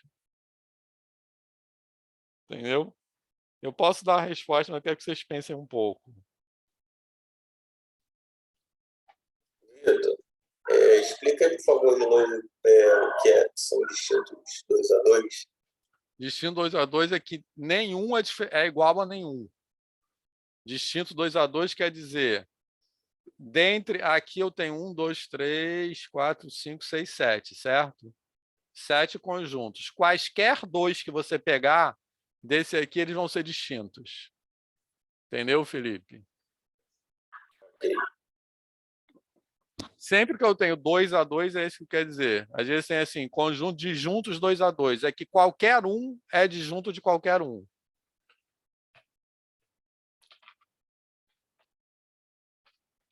Entendeu? Beleza.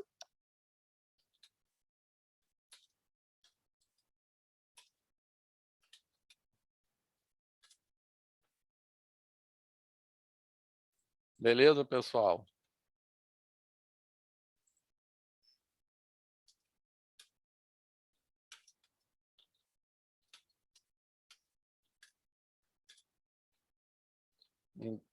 Então, pensem aí.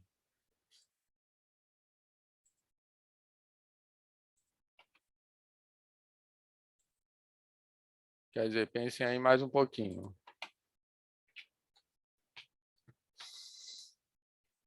Bem,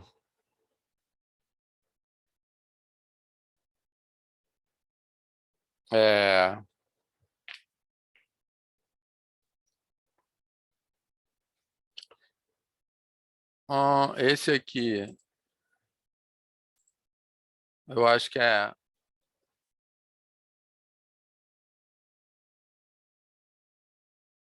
esse aí dá para... Esses 5 acho que dá para pensar um pouco. Esse 6 a gente fez em aula. Esse 6 e 7, 8 e 9 a gente também fez em aula. Esse 10 também fez em aula. Esses 11 e 12 aqui, eles são bastante sintáticos, tá? Então, basicamente, esse 11 e 12 eu recomendo o seguinte. Por exemplo, exercício 12, que é uma igualdade de conjuntos. Então, a ideia é mostrar que um está contido no outro.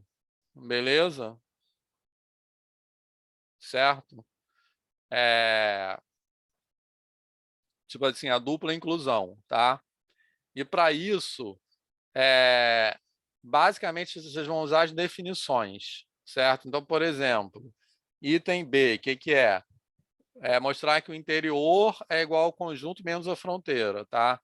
Então, a demonstração é, pega um elemento pertencente ao interior, certo? Então, eu quero mostrar que ele pertence ao conjunto menos a fronteira. Se ele pertence ao interior, o que isso quer dizer? Aí vocês vão usar a definição. Qual é a definição? Que tem uma bolinha aberta, tal, tal, tal. Beleza? Então, esse exercício 12, ele é, como eu disse, bastante sintático, tá? Mas, para escrever a demonstração, mais ele usar as definições. Mas uma coisa que ajuda muito é fazer os desenhos, tá? Então, que ajuda a pensar. Então, lembra que, por exemplo, faz um desenho no R2, assim, de uma bola marcando a fronteira, o interior e tal, certo? Então, dá para esse exercício dá para visualizar essas propriedades. Tranquilo? Beleza, pessoal?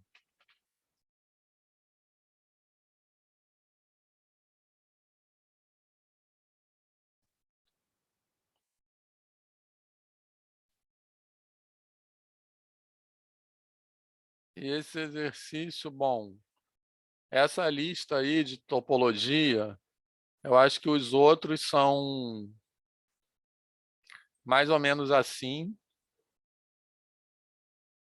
que eu falei. E esse 21 aqui e o 22 também, quer dizer, principalmente o 21 é bastante difícil, tá? Só que ele está resolvido nessa lista e também está resolvido no PowerPoint. E também não vai cair na prova, tá? Beleza? Que é aquela coisa de cisão com intervalo e tal. Isso aí é bem difícil. Tranquilo, pessoal?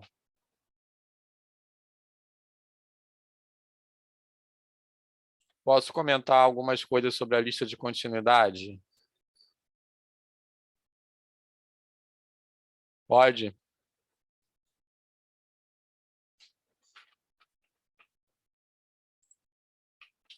Então, vamos ver.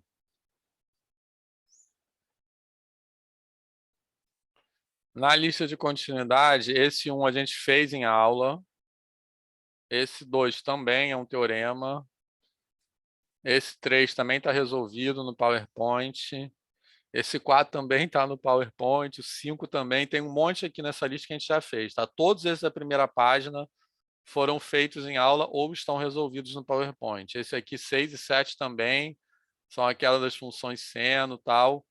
Esse aqui, 8, eu quero falar um pouco sobre ele, tá? Que a gente já falou um pouco em aula daquela função que eu disse que é a função mais legal do mundo, que eu adoro esse exercício, e ele está resolvido no final dessa folha. Certo? Beleza?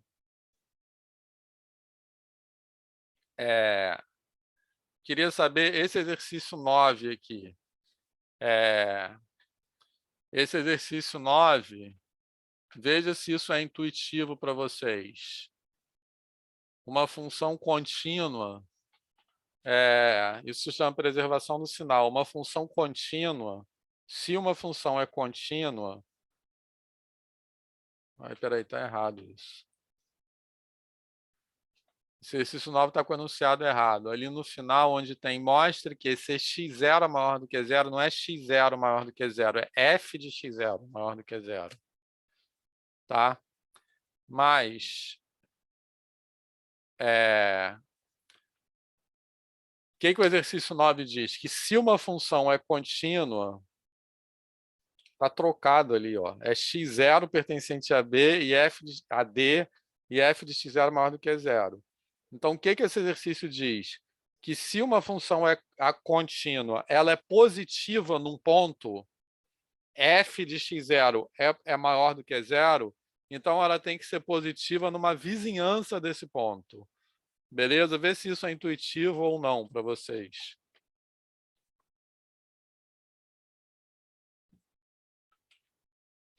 Faz sentido isso?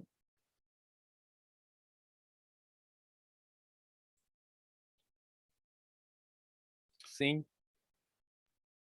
Sim, sim. Ô, Vitor, uma dúvida só. Aquela anotação ali, B, delta, x0, é a bola de centro em x0 com raio delta, é isso? Isso, Ah, beleza. exatamente.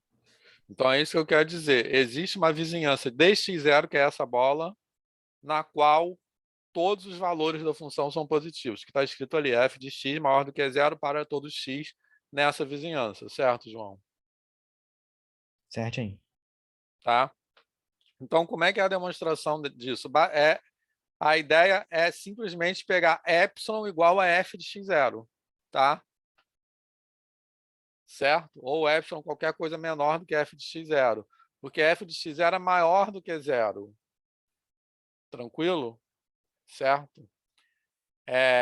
Então, se eu pegar epsilon igual a f de x0, a bola de centro x0 e raio epsilon vai ficar inteiramente acima do zero, certo? E como a função é contínua, existe um delta correspondente a esse epsilon. Fez sentido isso? Sim.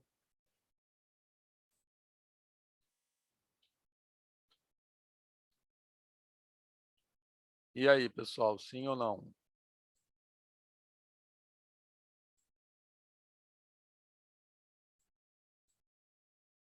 Fez sim. Certo. Então, espera aí. Deixa eu ver o que é mais dessa lista. Só um segundo. Bom, esse exercício aqui é igual ao outro de sequência, tá? Aquela mesma coisa que a gente já definiu que a gente já falou de indeterminações, que é a mesma coisa que vale para limite de sequência, vale para limite de funções.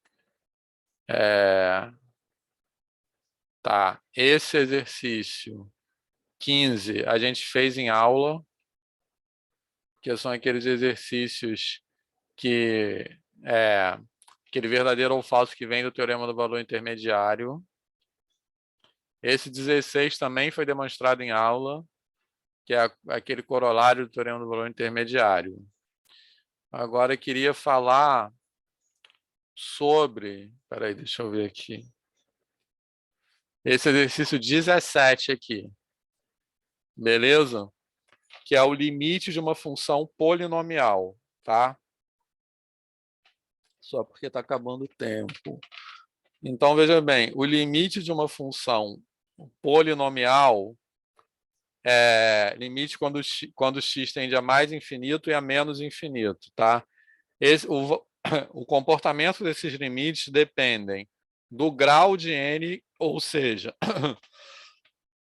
está escrito ali do grau de n e do sinal do coeficiente. O grau de n, na verdade, é da paridade do grau de n, tá? É do grau separa ou ímpar, beleza? Certo?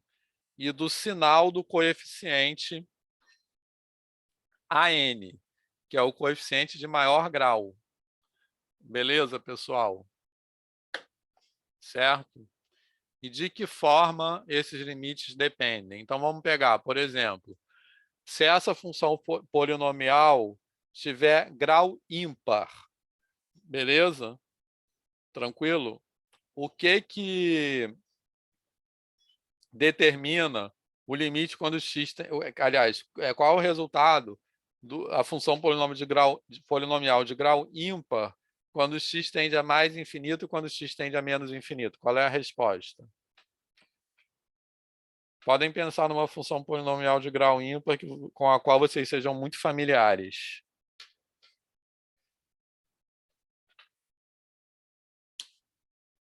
E O aí? resultado do limite aí só vai depender do sinal do coeficiente. Isso. Então, se o coeficiente for positivo, qual é o resultado do limite? Vai dar positivo, mais infinito. E menos infinito?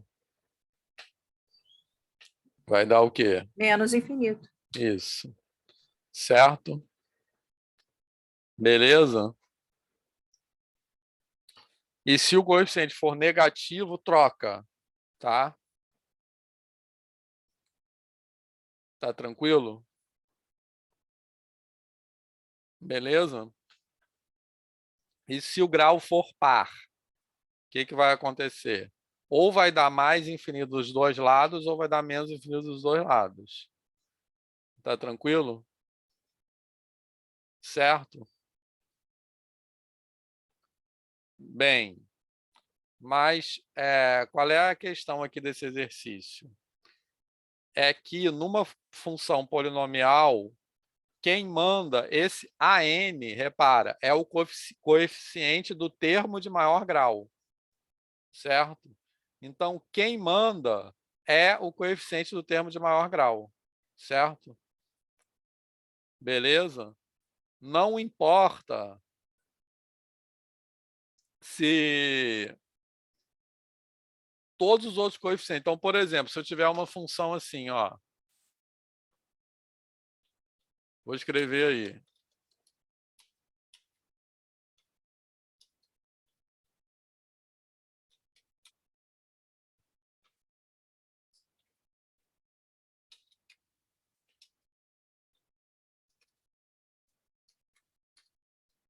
Coeficiente dominante, isso mesmo. Olha só, essa função que eu escrevi aí, beleza? Certo? x3 mais, eu botei nem sei que número é esse, 100.000, né? Que eu saí digitando 100.000 x2 mais não sei o que lá x. Então, eu botei os termos de menor grau, botei um coeficiente enorme. Tranquilo? Certo? Na verdade, o mais legal seria ter colocado o sinal de menos ali, porque elas vão contar para baixo. Mas não importa. Por maiores que sejam os outros coeficientes, tem uma hora que o coeficiente do maior grau vai dominar. Por isso que ele chama de termo dominante.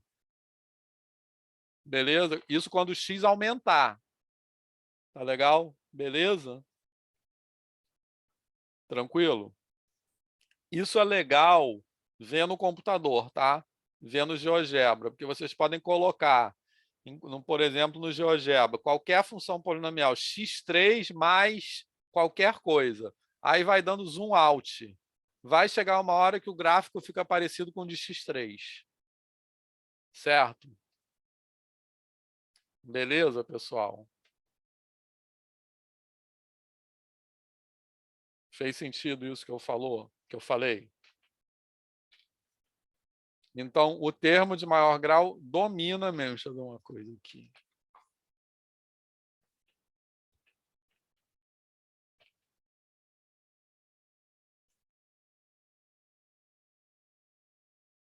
Isso, na verdade, isso que o Cid falou, que o Cid escreveu ali, isso vai acontecer para x suficientemente grande, entendeu? Justamente por isso que é o limite ainda infinito. Por maior que seja o C, certo? Para valores de x suficientemente grandes, vai acontecer isso que o Cid falou, tá? O x3 vai ficar maior que o cx2. Certo, Cid?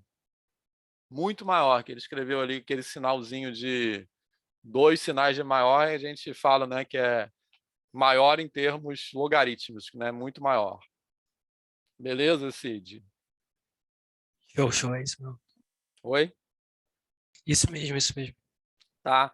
Então, veja bem, dá para perceber isso da seguinte maneira. De um lado eu tenho x3, do outro lado eu tenho cx2.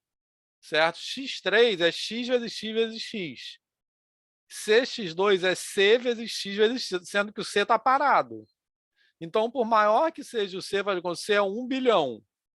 A hora que o x passar de 1 bilhão, eu estou fazendo x tender a infinito. A hora que o x passar de 1 bilhão, o x3 vai crescer mais rápido que o outro, que o cx2, porque o c está lá parado no 1 bilhão, o x está indo embora. Beleza, pessoal? Fez sentido isso que eu falei?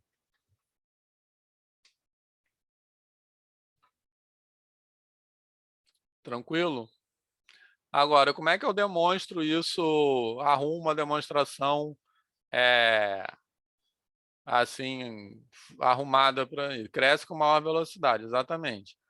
Eu posso pegar na fórmula do polinômio e botar esse termo de maior grau em evidência. Tá? A gente está fazendo um exercício aqui de pensar nas coisas sem escrever, mas eu acho que dá certo. Veja bem, então o que eu vou fazer para demonstrar isso? Eu pego aquela fórmula do polinômio ali, né, somatório de AKX elevado a K, e ponho o de maior grau em evidência. Tá legal? Certo? Que vai ser ANX elevado a N. Então, quando eu coloco ele em evidência, o que vai ficar entre parênteses? Vai ficar 1, porque eu coloquei aquele primeiro em evidência, tranquilo? E os outros são todos de grau menor. Então, vai ficar algo com x no denominador. Tranquilo? Então, isso que vai ficar entre parênteses é algo que tende a 1, porque vai ficar 1 mais um monte de coisa que tende a 0. Então, é por aí que sai essa demonstração. Beleza? Fez sentido isso?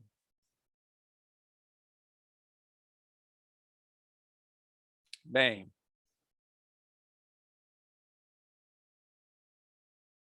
Eu sei, foi mal, Adriano.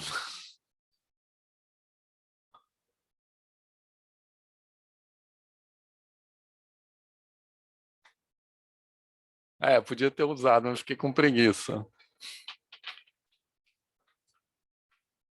Mas vocês podem pensar nisso como uma outra maneira de exercitar o cérebro também.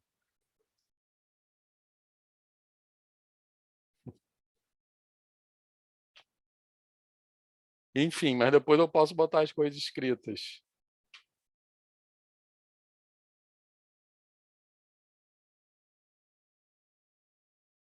A Adriana devia ter reclamado antes, que eu até esqueci desse negócio. Eu achei que você fosse usar em outro exercício. Aí, tipo assim, eu tô esperando passar, tô esperando você falar, você não falou nada. Não, pois é. É porque eu sei lá. Eu achei que dava para levar.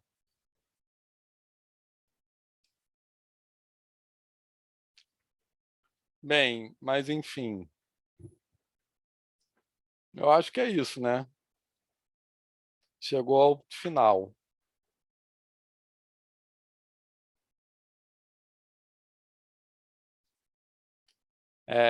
Mas, bom, se vocês quiserem que eu escreva, aliás, que a Adriana escreva alguma coisa, eu posso ficar mais um pouquinho, tá?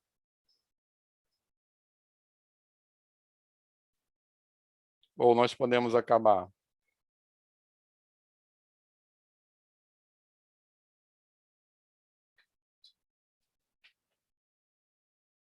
Isso, para tirar da zona de conforto.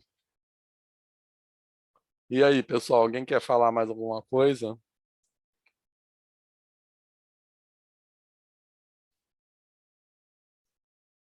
Certo. Sim, a última aula é hoje, de análise 1, né?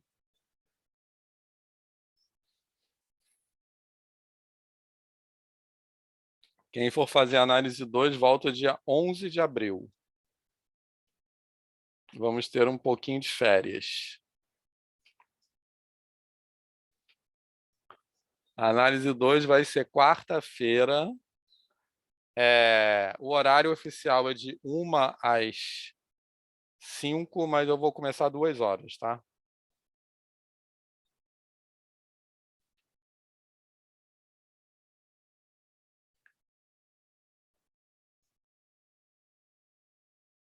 Inscrições avulsas não, tá agora no período de pré-inscrição dos alunos do PEMAT, tá? Só depois disso que abre os avulsos. Então, não sei até quando é a pré-inscrição do PEMAT, alguém sabe dizer? Vai Acho ser que dia... Fala. A de o quê? Não, acho 5. que é dia 5, gente. Que é sábado, né? Dia 5. Então, depois disso deve abrir, Deise, a inscrição dos avulsos. E vai ser online a princípio, porque tem uma resolução da PR2, que é a Pró-Reitoria de Pós-Graduação, que deixa a opção do período 22.1 ser online para a pós-graduação. O Agnaldo perguntou para a gente, eu falei que por mim poderia ser online, porque eu estou entendendo que a maioria das pessoas quer que seja online. E eu também confesso que eu estou louco para voltar ao presencial, não vou mentir, mas eu acho que está muito inseguro ainda, sinceramente. Vitor, mas isso é uma decisão do... Desculpa, Deise. É uma decisão do colegiado ou, assim, algum Não, professor pode... foi uma decisão da pró-reitoria. Não, eu digo se algum professor pode optar assim, eu vou dar aula presencial, por exemplo. Pode, mas até onde eu sei, todos optaram por dar aula online, né? O Agnaldo... Eu sei que o Agnaldo mandou um e-mail perguntando, eu respondi que a minha poderia ser online por isso, porque eu tinha um entendimento, que eu não sei se é errado, que a maioria dos alunos queria online, entendeu? Na verdade, na pós eu não acho tão ruim, tá? Mas na graduação eu acho horrível essa aula online. Tá? Já está me dando um desespero, falando sério, na graduação. Porque eu fico totalmente perdido. Aqui eu já fico um pouco, mas lá eu fico tipo 100 vezes mais. Eu não tenho a menor ideia do que está acontecendo na minha aula. Uma sensação muito bizarra. Não sei se vocês têm também, deve ter. Na educação básica deve ser pior ainda. Deixa eu aproveitar para te perguntar, você vai ofertar outra disciplina além de análise 2? Não, esse semestre só análise 2, que eu preciso descansar. E a outra na graduação, né? Você tinha comentado Tô dando aula de sobre fundamentos. álgebra linear. Álgebra linear vai ter também, vai ser quinta, vai ser outro professor, que é o Bruno Costa. E também, ele não é uma pessoa de educação matemática, ele é assim, de matemática pura, mas ele está bem disposto a discutir ensino de álgebra linear na graduação. Ele, na verdade, foi meu colega de turma na graduação, e a gente conversou um pouco, e ele, assim, nunca trabalhou com educação matemática, tá? Mas ele está umas reflexões muito, porque ele dá aula de álgebra linear na graduação, e ele, assim, está preocupado, né, com o ensino de álgebra linear. Então, ele quis dar a disciplina no PEMAT para pensar sobre isso, junto com... Então, eu acho que vai ser legal. Ele é um cara, como eu disse, não tem nada de educação matemática, mas é um cara bem acessível. E vai ser quinta-feira. Então, eu acho, Cid, eu acho que não vai abrir inscrição para seminários e grupos, tá? Mas no caso do meu grupo, basta vocês mandar um e-mail que eu incluo vocês lá. Quem quiser, beleza? O seu grupo é sobre... É formação de professores, né? Assim, mas a gente tem trabalhado... A gente pode participar mesmo sendo avulso? Pode participar. O meu grupo eu tenho deixado ele aberto, assim, para quem quiser. E o tema do grupo é formação de professores. A gente tem discutido muito decolonialidade dentro do grupo, tá? mas o tema é formação de professores, assim, certo? Porque justamente a gente quer trazer a discussão decolonial para dentro da formação de professores. Então, é isso. E o horário do grupo é quarta-feira, de 5h30 às 7h30. Só vai voltar em abril também, tá? Só vai voltar quando começar o semestre. Mas quem quiser participar, está super convidado. Quem for e quem não for no PEMAT, só me mandar um e-mail que eu posso já incluir vocês no Google Classroom do grupo de pesquisa. Quem quiser, beleza? Então é só, mas me manda um e-mail, tá? Porque senão eu vou esquecer, com certeza. Vitor, e você vai pegar alguma turma da graduação? Vou. Então, na graduação eu estou querendo pegar cálculo 1, que há muito tempo eu não dou aula de cálculo 1 e eu adoro cálculo 1. O problema o Laprame já vai voltar. O problema de cálculo 1 é que sempre cai no horário do seminário, entendeu? Da reunião do grupo. Mas eu vou ver com o Gerard se dá para mudar, né? Porque o Gerard é coordenador da licenciatura. Se ele conseguir mudar, eu vou me candidatar a cálculo 1, mas eu vou pegar alguma disciplina na graduação, com certeza. Certo? Que eu adoro dar cálculo 1. Assim. E a última vez que eu dei foi em 2013, tem muito tempo. Eu estava vendo aqui. Beleza? Vitor, mesmo se a sua disciplina for online, vai começar 2 horas de qualquer forma, né? Vai começar 2 horas. Ah, beleza. Vai começar 2 horas com meio que uma suposição que ela vai ser meio assim. Eu não gosto de usar essas caixinhas, né? Essas salas de aula invertida. Entendeu? Por quê? Porque eu quero combinar com as pessoas que os PowerPoints já estão todos disponíveis lá. É claro que eu sempre mudo alguma coisa, mas basicamente o conteúdo é aquele que está nos PowerPoints, tá? Das pessoas já estudarem os PowerPoints, entendeu? Então, meio que uma ideia de que tem uma parte da disciplina que é nessa ideia de sala de aula invertida, entendeu? É porque eu não gosto desses nomes, porque eu acho que vira... Não que eu ache isso ruim, né? Porque a sala de aula invertida é mandar as pessoas estudarem antes. Mas aí parece que vira um paradigma assim, que resolve tudo, entendeu? Mas eu vou começar 2 horas, porque eu acho 4 horas muita coisa para análise 2, entendeu? E então acho que... E também o conteúdo já não é tão grande como a análise 1. Embora tenha coisas mais, talvez, mais viagem que a análise 1, mas em termos de volume de conteúdo não é tão grande. Então, por isso que eu vou começar de qualquer maneira, tá? Seja presencial ou remoto, mas vai ser remoto. Mas eu vou começar 2 horas.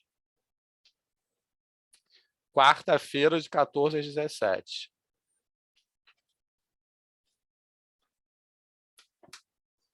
Começando a partir do dia 11 de abril. Que é a semana, dia 13 de abril. Ó, já vai começar bem, análise 2, dia 13. Acho que é Vitor, isso. vai de abril até quando? Vai de abril, peraí. Você sabe até onde? Não sei, mas eu tenho o calendário aqui. É 6 de agosto o calendário. Tenho o calendário aqui, peraí. É isso aí, ó. 6 de agosto, muito bem. A Adriana sabe tudo. Segundo semestre. Olhei ontem. É isso aí o calendário, ó, segundo semestre. Nossa, vai entrar em janeiro ainda. Nossa, agora que eu vi isso. Tá. Ai, ai, se não acontecer nenhuma outra tragédia, né? Enfim, achei que já ia terminar em dezembro. Agora que eu estou vendo isso. Só nas greves, né? Tem uma previsão, né, de mobilização. Que é importante. Sim, é verdade. Se não tiver o fim do mundo também, né? Que também pode acontecer. Enfim.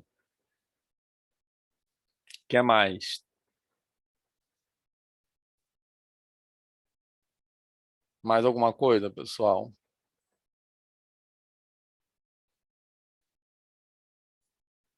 Bom, se ninguém tem mais nada a dizer, eu acho que é isso, tá?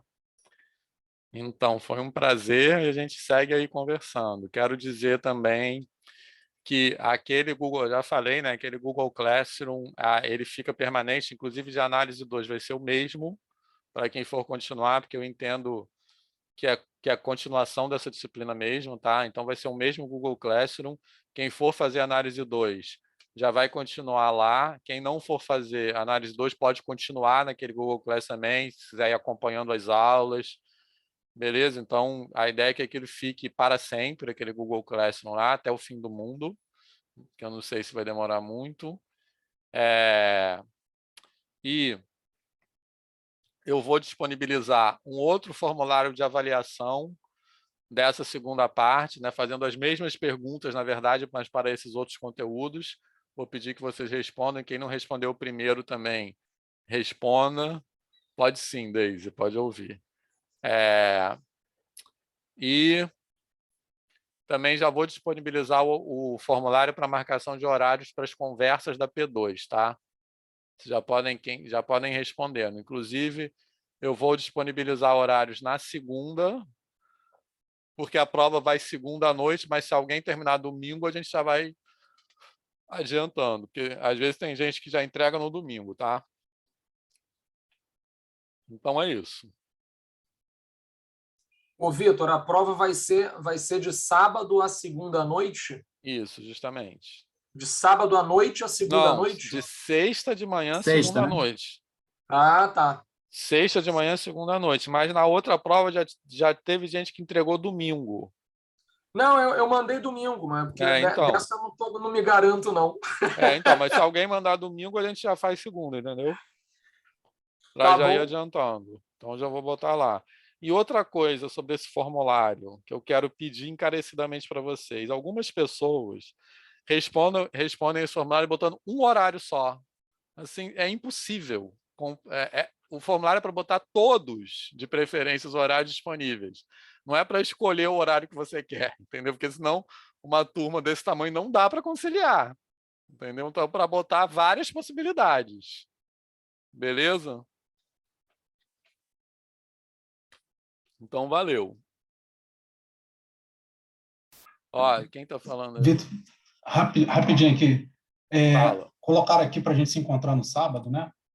Então, aí eu ia perguntar para a turma se a gente pode fazer um formulário com melhor horário, por exemplo, sábado. Beleza, faz aí. Sim. Valeu. Só não está dando para gravar aí. mais nessa conta, né? Do Google Meet, mas enfim. Eu consigo gravar pelo OBS Studio, eu aprendi. Então pode show. fazer aquele esquema que você falou também, Vitor. A gente pode ver no grupo, não? A gente vê lá no grupo o melhor horário para a maioria. Acho que não sei se precisa fazer um formulário para isso, não. Não sei, né? Mas acho que não precisa, não. Porque é só sábado. A gente vê lá no grupo. Então grava. Eu fiquei com preguiça de aprender o OBS Studio. É super tranquilo. Depois eu te mostro como é que faz. Eu quero. Bem fácil mesmo. Beleza. Tá? Vitor, obrigado aí pela aula, pelo companheirismo. Pessoal, prazer, muito obrigado aí por tudo. Desculpem por qualquer coisa. Um abraço, tá? Valeu, gente. Até mais. Até breve. Tem um desastre, hein? A gente tem que marcar o chopp depois, hein? Assim que possível. Isso. Poxa, é muito triste de começar o mestrado, tá quase já saindo do mestrado e, poxa, nem vai na UFRJ, nem encontra a galera, não. Pois é. Novos tempos virão. Acho que vai rolar. Vitor, até dia 7 eu vou estar muito brava contigo, mas depois eu vou sentir saudade, porque só em abril é muito tempo. Isso aí. Qualquer coisa a gente vai se falando, né? Estamos aí. Só em abril tem aula, mas eu tô na área, tá? Tá certo. Obrigada, viu, por tudo. Valeu, gente. Tchau. Tchau. Beijos. Tchau, gente. Obrigada. Tchau. Valeu, gente. Valeu, Vitor. Um abraço. Valeu. Até mais. Tchau. Valeu, um abraço.